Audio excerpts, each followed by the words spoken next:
Hello friends, welcome back to our YouTube channel Kota Career Point. Myself Mahendra Singh Naruka, the Faculty of Social Science at KCP.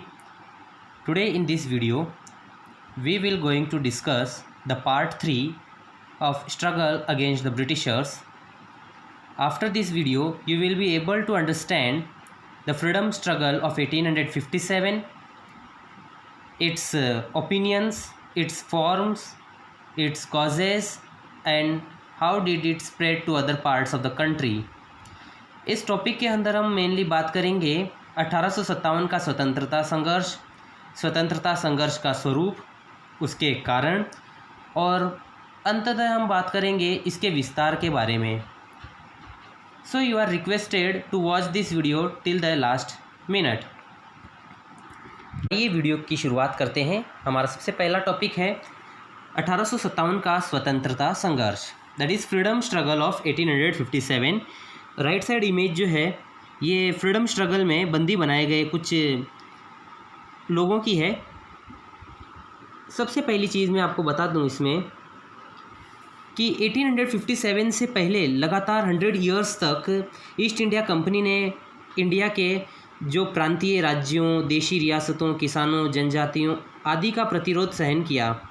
लेकिन 1857 में अंग्रेज़ों को for the first time they had to face the joint revolts. उन्हें पहली बार अपने इस करने का फल भुगतना पड़ता है.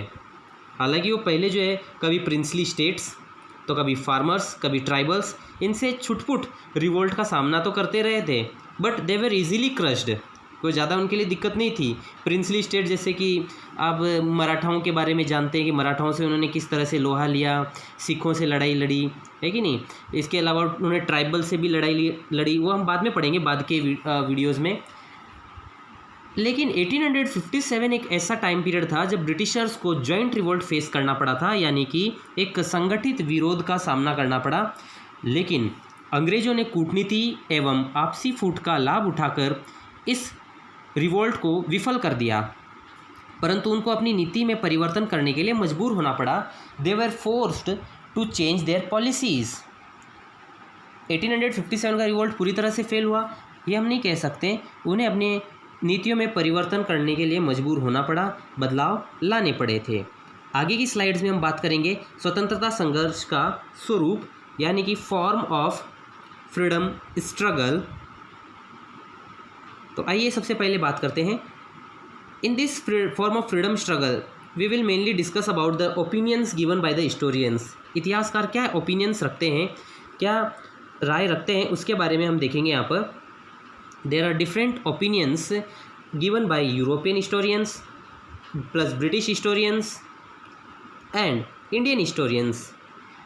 इस प्रथम स्वाधीनता संघर्ष के स्वरूप के बारे में विद्वानों में मतभेद है. क्या मतभेद है, क्या डिफरेंसेस है?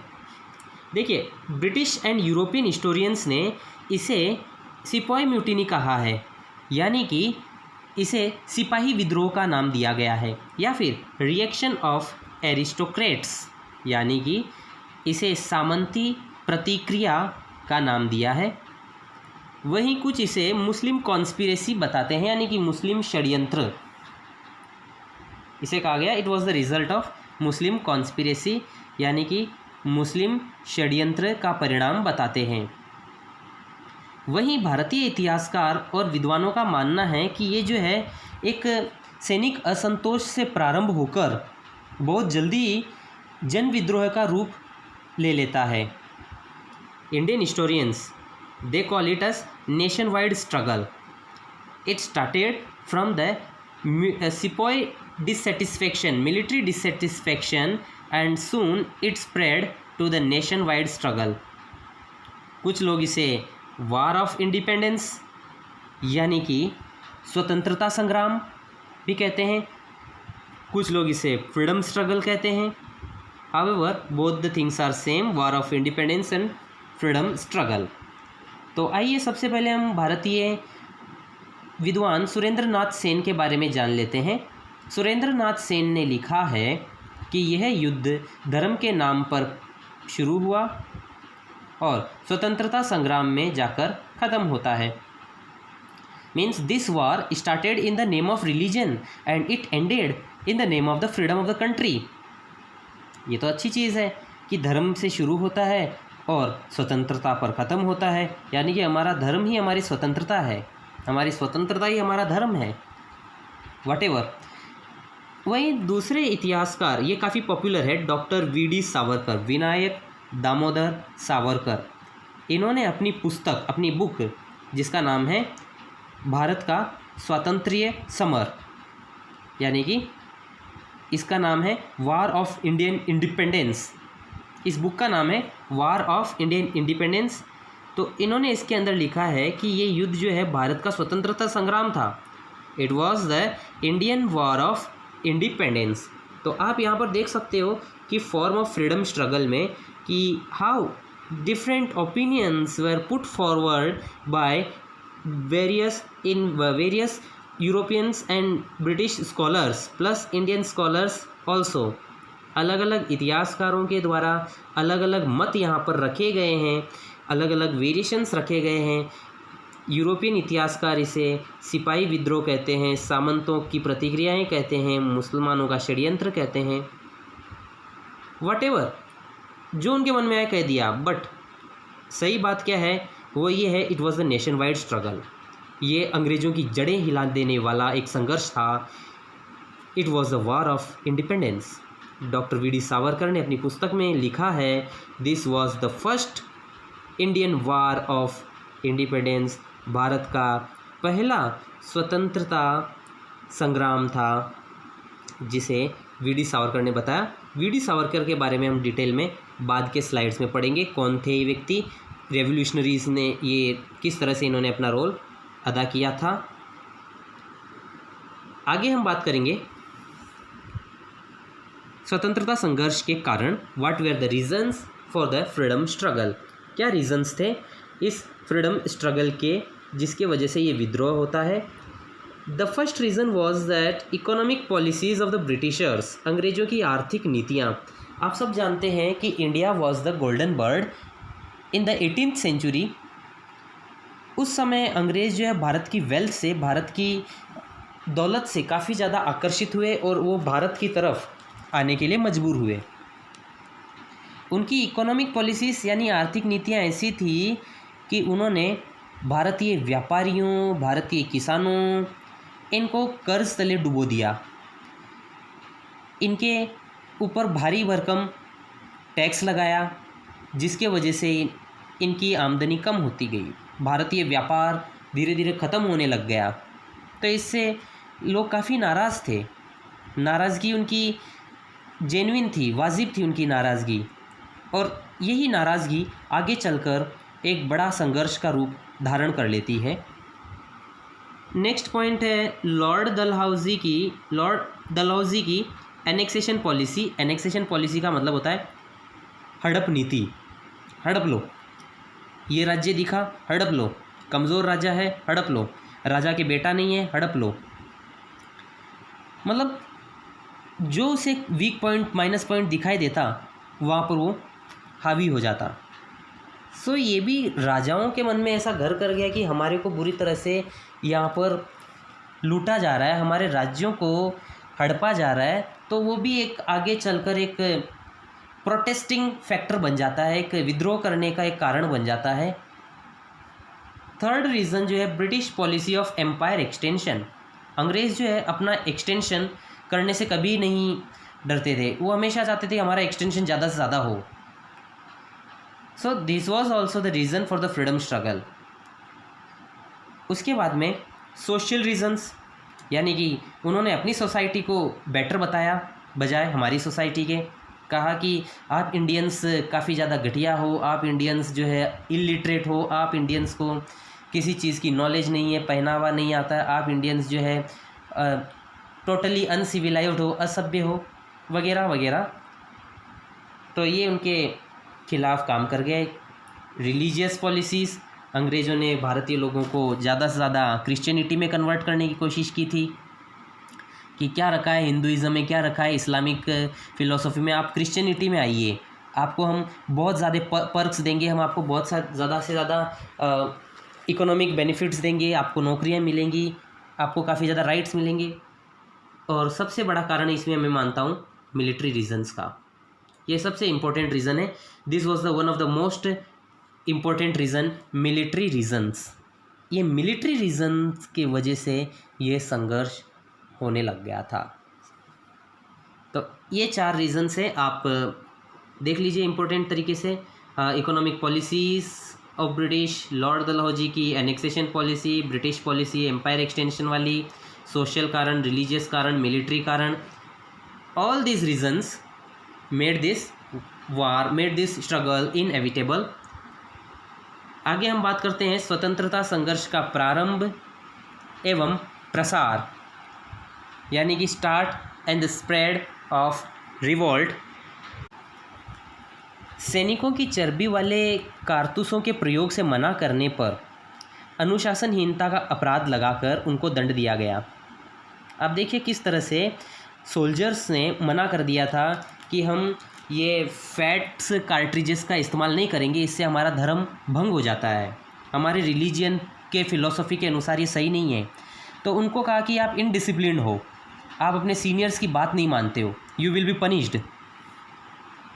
तो on 29 March what happened actually, 29 मार्च 1857 एक सैनिक था, ब्राह्मण सैनिक था मंगल पांडे, उसने अपने सीनियर मोस्ट अधिकारी को मार डाला, गोली मार दी उसे। बैरकपुर की छावनी, बैरकपुर सिटी, बैरकपुर कंटेनमेंट जो है, बैरकपुर छावनी ये बंगाल में है। तो बैरकपुर छावनी में एक सैनिक था मंगल पांडे, उसने अपने अधिकारी की हत्या कर दी। तो ब्रिटिश अधिकारियों ने इसके रिस्पॉन्स में 34th रेजिमेंट को समाप्त कर दिया, उन्होंने तोड़ दिया और भारतीय सैनिकों को पनिश करने शुरू कर दिए। उनके ऊपर कोड़े बरसाए गए, जेल में डाल दिया गया, उनको बुरी तरह से पीटा गया। मतलब bad treatments were given to the Indian soldiers just because of one soldiers who revolted. और उसने भी रिवोल्ट अपने धर्म के वजह से किया था। मई 1857 की बात है, 85 सोल्जर्स ने फैट कार्ट्रिजेस का इस्तेमाल करने से मना कर दिया था, बोला कि हम इसे यूज़ नहीं करेंगे। और इस पर फिर मिलिट्री ट्राइब्यूनल यानी कि सैनिक न्यायालय ने लॉन्ग टर्म इम्प्रिजनमेंट की सज़ा सुना दी। मिलिट्री ट्रिब्यूनल क्या होता है कि सैनिकों के ऊपर आपराधिक गतिविधियां और उनके ऊपर जो है ट्रायल्स चलाने के लिए एक अदालत होती है जिसे कहते हैं मिलिट्री ट्राइब्यूनल्स। मिलिट्री ट्राइब्यूनल्स ने उन्हें लॉन्ग टर्म इम्प्रिजनमेंट की सज़ा दी। So they were sentenced for long term imprisonment. Okay, next 10 मई को on 10 May soldiers revolted openly. सैनिकों ने खुले में विद्रोह, मतलब ओपनली विद्रोह कर दिया कि जाओ, नहीं करते, हमको तुम्हारे अंडर काम नहीं करना है। और उन्होंने अपने अधिकारियों को गोली मारकर हत्या कर दी और अपने सैनिक साथियों को जो कि जेल में थे उनको रिलीज़ करवाकर, उन्हें मुक्त करवाकर दिल्ली की ओर चल पड़े। ऑन 12 में दे ऑक्यूपाइड दिल्ली। दिल्ली पहुंच गए, दिल्ली पर ऑक्यूपेशन कर लिया यानी कि कब्ज़ा कर लिया। और धीरे धीरे ये लखनऊ, इलाहाबाद, कानपुर, बरेली, वाराणसी, झांसी और बिहार के कुछ हिस्सों तक ये आंदोलन, ये विद्रोह फैल जाता है। मतलब एक बहुत बड़े स्तर पर ये लेवल पहुंच जाता है। यहाँ पर बहुत हद तक अंग्रेज़ों को नुकसान पहुंचाया जाता है। नेक्स्ट पॉइंट की बात करेंगे। To reoccupy Delhi, the Britishers called army from Punjab. क्या करते हैं कि दिल्ली हाथ से निकल जाना अंग्रेज़ों के लिए एक भारी, बहुत बड़ी बेइज्जती थी। तो इन्होंने क्या किया, वापस से कब्ज़ा करने के लिए, दिल्ली को वापस से अधिकार में लेने के लिए पंजाब से सेनाएं बुलाई, आर्मी बुलाई थी। अच्छा, एक चीज़ और मैं आपको बताना भूल गया था कि जब भारतीय सैनिकों ने दिल्ली पर कब्ज़ा किया था तो उन्होंने उस समय के जो मुग़ल सम्राट थे Bahadur Shah second, the Mughal emperor Bahadur Shah second was made the emperor. उन्होंने अपना लीडर घोषित कर दिया कि इस रिवोल्ट के अंदर आप हमारे नेता हो। तो ये भी अंग्रेज़ों को सही नहीं लगा कि मुग़लों से तो पावर धीरे धीरे कमज़ोर हो रही थी और उन्होंने मुग़लों को ही वापस से पावरफुल बना दिया। आगे हम बात करते हैं, दिल्ली को रीऑक्यूपाई करने के लिए ब्रिटिशर्स ने पंजाब से सेनाएं बुला ली थी। 14 से लेकर 20 सितंबर तक भयंकर युद्ध चला। 21 सितंबर को बहादुर शाह को गिरफ्तार कर लिया गया। हालांकि इस पूरे प्रोसेस में जो सैन्य कमांडर है अंग्रेज़ों का, जॉन निकलसन, उसकी हत्या हो गई, ही वॉज किल्ड। लेकिन फाइनली उन्होंने दिल्ली को अपने कब्जे में ले लिया अंग्रेज़ों ने। बहादुर शाह को जेल में डाल दिया गया, ही वॉज इम्प्रिजन्ड। लेफ्टिनेंट यानी कि कर्नल हुडसन ने बहादुर शाह के दोनों बेटों को और एक पोते को गोली मारकर हत्या कर दी थी। Lieutenant Hudson shot 2 sons and 1 grandson of emperor Bahadur Shah second. तो ये यहाँ पर ट्रेजेडी है, छोटे छोटे बच्चों की उन्होंने हत्या कर दी और ये सब बहादुर शाह के सामने किया। बहादुर शाह को जो है म्यांमार की, यानी कि उस समय जो बर्मा था वहाँ की जेल में डाल दिया, जहाँ पर उसकी 1861 के समथिंग में डेथ हो जाती है। So this was the tragic and कि दिल्ली पर किस तरह से वापस से अंग्रेज़ों ने अपना कब्जा कर लिया अपनी पावर का इस्तेमाल करते हुए। नेक्स्ट हम बात करेंगे लखनऊ में क्या हुआ।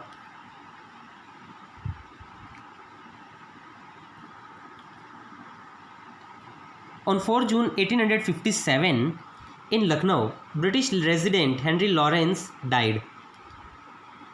Havelock and Outram, they also planned very hardly, but they remained unsuccessful to reoccupy Lucknow.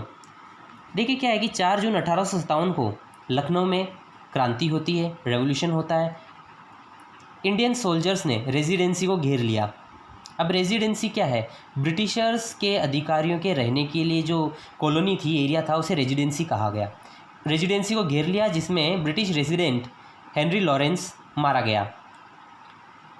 इतना ही नहीं, हैवलॉक और आउटड्रम ने लखनऊ को रीऑक्यूपाई करने के प्रयास किए, लेकिन वे सभी असफल रहे। They failed in their attempts. नवंबर 1857 में chief commander sir Colin Campbell, उसने गोरखा रेजिमेंट्स के साथ, अभी गोरखा रेजिमेंट्स क्या है? नेपालियों की एक सैन्य टुकड़ी थी जिसका नाम था गोरखा रेजिमेंट्स, इसे शॉर्ट में गोरखास भी कह सकते हैं। नवंबर में sir Colin Campbell, he was the chief commander, मुख्य सेनापति सर कॉलिन कैंपबेल ने गोरखा रेजिमेंट की सहायता से नगर में प्रवेश किया एंड फाइनली मार्च 1858 में लखनऊ को रीऑक्यूपाई कर लिया जाता है। मार्च 1858 को इन्होंने पूरे प्रोसेस को रीऑक्यूपाई कर लिया और यहाँ पर हम थोड़े से विफल हो गए, लेकिन एक समय के लिए हमने लखनऊ को अपने कंट्रोल में ले लिया था। कानपुर की बात करते हैं। On 5 June 1857 revolutionaries had occupied Kanpur and did what? They declared Nana Saheb as their Peshwa. Nana Saheb को उन्होंने अपना पेशवा बनाया। Here again, Sir Hugh Wheeler surrendered. Tatya Tope, he favored Nana Saheb, उसने नाना साहेब का पक्ष लिया, नाना साहेब का सपोर्ट किया। But again sir Colin Campbell यहाँ पर भी रीऑक्यूपाई कर लेते हैं पूरे के पूरे एरिया को। तो 5 जून 1857 को रेवोल्यूशनरीज ने कानपुर पर अधिकार कर लिया। सेकेंड चीज़, नाना साहेब को पेशवा घोषित कर दिया। इसके साथ ही ब्रिटिशर्स दबदबे में आ गए और उन्होंने सर ह्यू व्हीलर, जो कि उस समय के छावनी कमांडर थे, कैंटनमेंट चीफ थे, उन्होंने 27 जून को सरेंडर कर दिया। बोला हमें कुछ मत करना, हम सरेंडर के लिए तैयार हैं। पेशवा नाना साहिब का तात्या टोपे ने साथ दिया, लेकिन 6 दिसंबर 1857 को सर कैंपबेल ने कानपुर पर वापस से अधिकार कर लिया। आगे हम बात करेंगे नेक्स्ट स्लाइड में।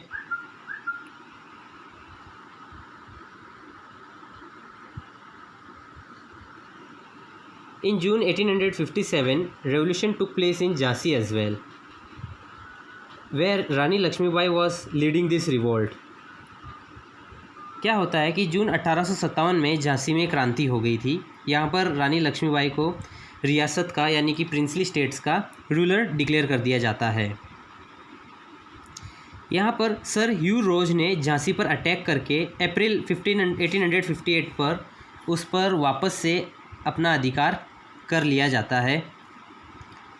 झांसी पर अधिकार हो जाने पर रानी प्लस तात्या टोपे ने ग्वालियर की ओर अभियान किया था।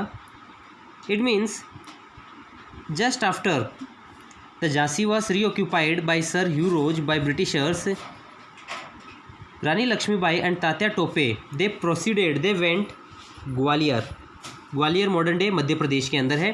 तो दे कैंपेन टुवर्ड्स ग्वालियर, जहाँ पर भारतीय सैनिकों ने उनका स्वागत किया। दे वेलकम्ड देम।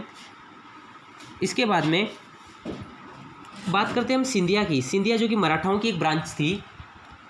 सो सिंधिया रिमेन्ड लॉयल, वो काफ़ी ज़्यादा राजभक्त रहे अंग्रेज़ों के। They remained loyal to the Britishers, अंग्रेज़ों के लॉयल रहते हैं।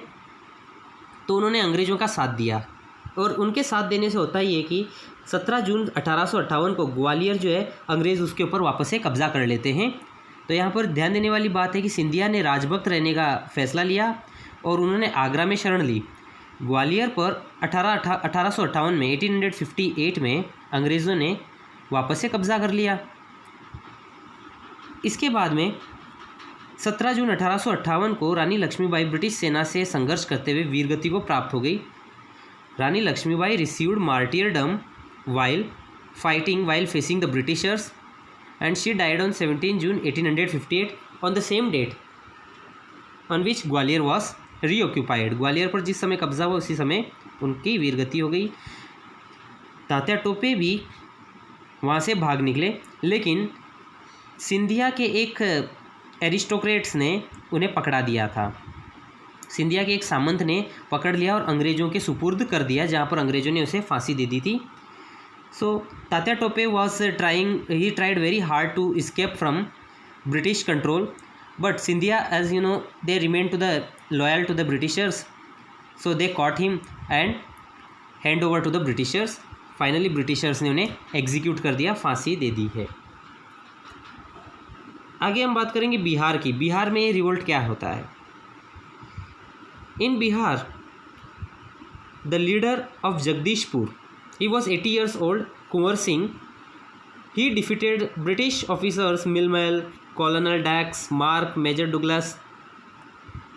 But after all, when the fight continued, he died on 26 April 1858।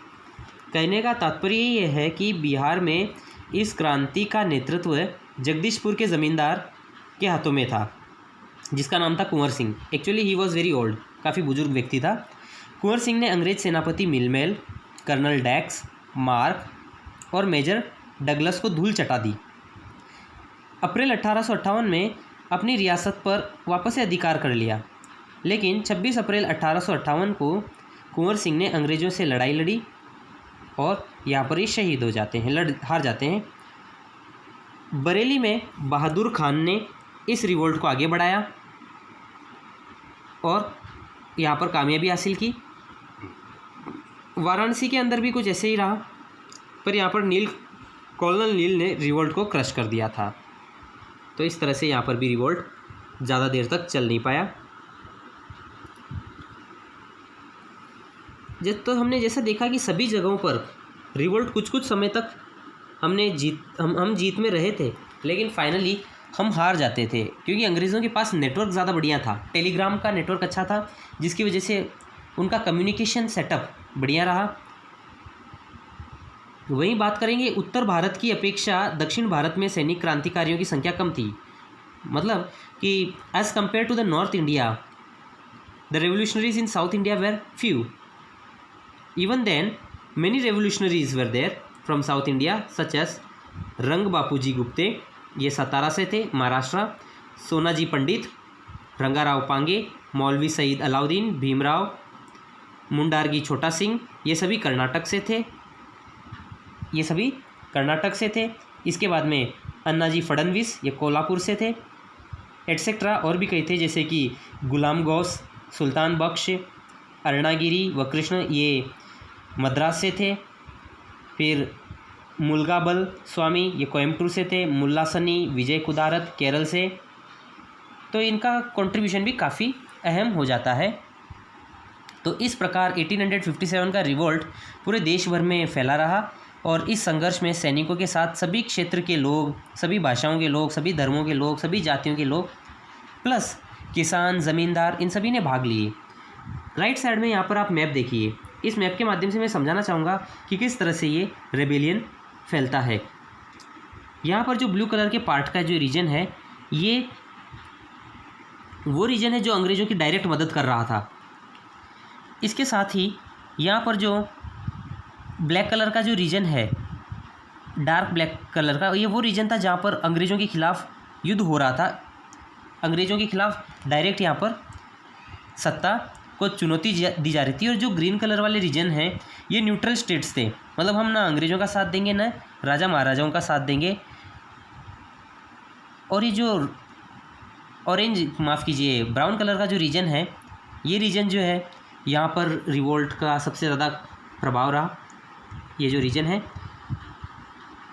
In this region the British were mostly affected by the rebellion. सबसे ज़्यादा करंट वाला रीजन यही था जहाँ पर अंग्रेज़ों की सत्ता हिल गई थी, जड़ें हिल गई थी। अंग्रेज़ों को अपनी पॉलिसीज़ चेंज करने पर सोचना पड़ा था। तो यहाँ पर देखिए आप, अंग्रेज़ों ने कुल मिलाकर भारत में 200 सालों तक राज किया। उन 200 सालों में से 100 ईयर्स तक, कब से कब तक, 1757 तक, 1757 से लेकर 1857 तक ईस्ट इंडिया कंपनी के नाम से रूल करते रहे वो।